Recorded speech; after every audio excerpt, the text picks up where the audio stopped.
What's going on, Warriors? I hope everyone's doing well.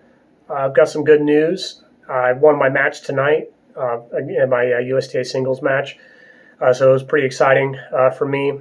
But I wanted to make this video about the importance of encountering fear. And I really thought about this today because I was really nervous before the match. And I know, I've talked about this before, like USTA 4, working towards 4 or 5.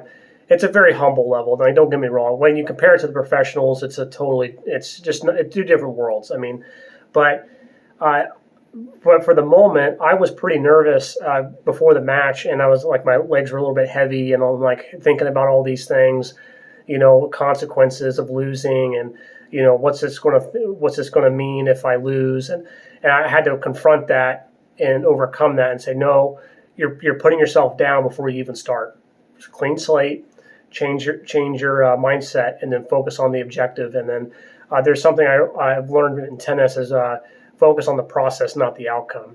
So a lot of time when we're playing, we focus on the outcome, like, oh, if it's 15-30, oh, this is a huge point. If I lose this point, then this will happen. And instead of focusing on the process of, I can control my feet, I can control how I'm looking at the ball, I can control my swing, and you can do all of that while being a little bit nervous or a little bit afraid.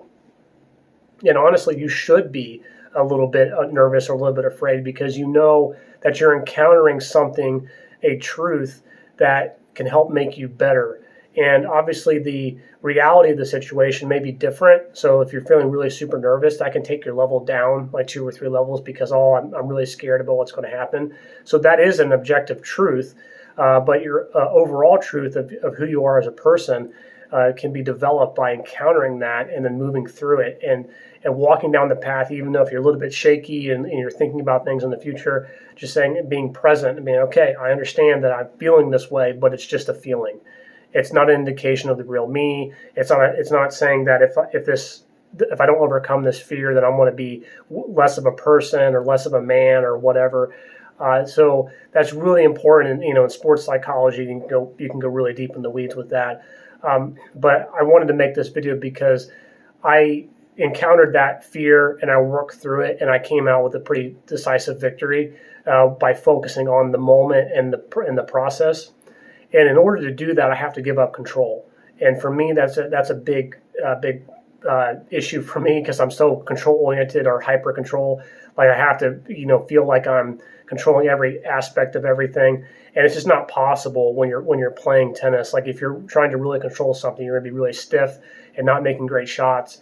So I had to relax a little bit and allow my fine motor skills and things in the training to take over and allow take me down the path, and just be more of an observer instead of trying to deliberately control the situation or control the fear, instead of just overcoming it through the moment and becoming better from that situation. So whenever you're encountering in life, if it makes you afraid, then keep going. Like just keep doing it, because you're going to figure out more about yourself by even if you fail 1,000 times in that endeavor, that first time that you succeed while being afraid, it reveals more about yourself, and then you can use that confidence moving forward to say, no, I've been down this road before, and I know I can overcome this. Well, that's all I got for this one. Catch you in the next one.